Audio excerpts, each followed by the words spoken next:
Bonjour et bienvenue à la Lumière de la Parole, ici Père Dominique. Alors, je suis heureux de vous accueillir aujourd'hui et ça me fait vraiment... j'aime beaucoup l'expérience de la Lumière de la Parole. Moi, ça me fait vraiment vivre. Je sens que... En fait, la parole me fait vivre, puis la partager, je sais pas, ça me rend heureux. Alors, j'espère que ce bonheur, il est contagieux, comme le virus, plus que le virus. On se met aujourd'hui à l'écoute de l'Évangile de Jésus-Christ selon Saint Jean. En ce temps-là, Jésus s'écria, « Celui qui croit en moi, ce n'est pas en moi qu'il croit, mais en celui qui m'a envoyé. Et celui qui me voit, voit celui qui m'a envoyé. Moi, je suis la lumière. Je suis venu dans le monde pour que celui qui croit en moi ne demeure pas dans les ténèbres. Si quelqu'un entend mes paroles et n'y reste pas fidèle, moi, je ne le juge pas, car je ne suis pas venu juger le monde, mais le sauver. Celui qui me rejette et n'accueille pas mes paroles aura, pour le juger, la parole que j'ai prononcée. C'est elle qui le jugera au dernier jour. Ce n'est pas de ma propre initiative que j'ai parlé. Le Père lui-même, qui m'a envoyé, m'a donné son commandement sur ce que je dois dire et déclarer. Et je sais que son commandement est vie éternelle. Donc, ce que je le déclare, comme le Père me l'a dit. Acclamons la parole de Dieu. Louange à toi, Seigneur Jésus. Alors Jésus, dans l'Évangile aujourd'hui, il dit, « Moi, je suis la lumière. Je suis venu dans le monde pour que celui qui croit en moi ne demeure pas dans les ténèbres. » Combien de fois dans ma vie j'ai goûté à cette lumière de la parole de Dieu, à cette lumière de Jésus, et qui m'a vraiment permis de travailler sur moi-même, sur des traits, des fois, des plis, hein, des fois, j'ai pu repasser des plis voilà, grâce à la parole, parce que la parole m'a permis de me voir tel que j'étais, mais aussi aimer. Voilà. Et grâce à la parole, j'ai vraiment pu faire tout un travail, c'est ça, sur moi-même. Tu sais, une parole comme, qu'as-tu à dire à ton frère, frère, laisse-moi ôter la paille qui est dans ton œil, alors que la poutre qui est dans la tienne, qui est dans le tien, tu ne la vois pas.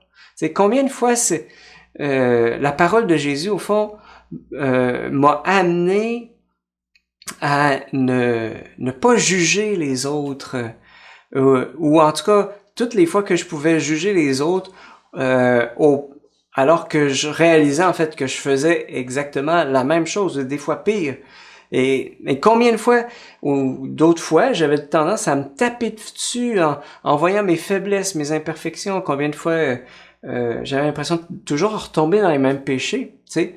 Et là, je me rappelais la parole de Jésus, tu sais, qui disait, « Je ne suis pas venu appeler des justes, mais des pécheurs. » Là, je me dis, « Hey, Dominique! Jésus, il est venu non pas pour les bien portants, mais pour les pécheurs. Alors, réjouis-toi, mon vieux, il est venu pour toi. » Ça me faisait du bien, tu sais. Alors oui, Jésus est lumière, sa parole est lumière. Et il dit, si quelqu'un entend mes paroles et n'y reste pas fidèle, moi je ne le juge pas, car je ne suis pas venu juger le monde, mais le sauver. Et pour moi, rester fidèle à la parole de Jésus, eh bien, c'est un enjeu de salut, c'est un enjeu de joie, c'est un enjeu de vie. Et que si on n'écoute pas la parole pour y être fidèle, pour la mettre en pratique, à ce moment-là, ça fonctionne pas. Voilà, ça fonctionne pas. Tout simplement. Il y a un enjeu, parce que si on l'écoute sans se convertir, pour moi, c'est comme si la parole de Jésus, c'était comme de la tapisserie. On peut entrer, puis c'est comme un décor. On voit sur la tapisserie je dirais la vie de Jésus, toutes ses œuvres, toutes ses paroles, mais on arrive dans la pièce puis on se dit que c'est beau, que c'est beau, tu sais, puis on se dit c'est beau, c'est édifiant, ça élève l'âme, mais que d'un autre côté, il y a le journal sur la table, puis Puis on peut prendre le journal comme étant la vraie parole, tu sais, qui, hey, ça c'est vrai là, ça c'est la réalité, tu sais. Et pour moi des fois, c'est un risque hein, de prendre, surtout quand on l'entend la parole, à chaque messe, puis on se dit ah celle-là je l'ai déjà entendu, tu sais. Voilà, pour moi il y a comme ce risque que la parole, ça soit juste un décor, mais que on se pose pas vraiment la question, tu sais, qu'est-ce qu'il y a pour moi dans cette parole? Des fois, j'ai l'impression que dans notre Église, parce qu'on l'a tellement entendu, on est tellement habitué, que la parole de Dieu ressemble des fois comme un peu une genre de fable de La Fontaine, tu sais, une belle histoire pour conduire notre vie, mais sans réaliser que Jésus est vraiment vivant, qui nous adresse la parole et qui nous appelle à la conversion, à un changement de vie. Mais ce changement de vie, c'est pour notre vie, c'est pour notre salut, c'est pour notre joie. Moi, ça, j'en suis vraiment convaincu.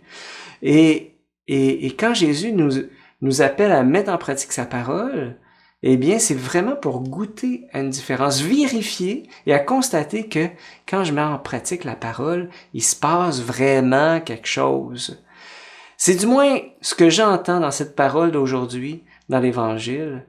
Lorsque Jésus dit à toi comme à moi, si quelqu'un entend mes paroles et n'y reste pas fidèle, moi, je ne le juge pas. Je ne suis pas venu pour juger le monde, mais le sauver.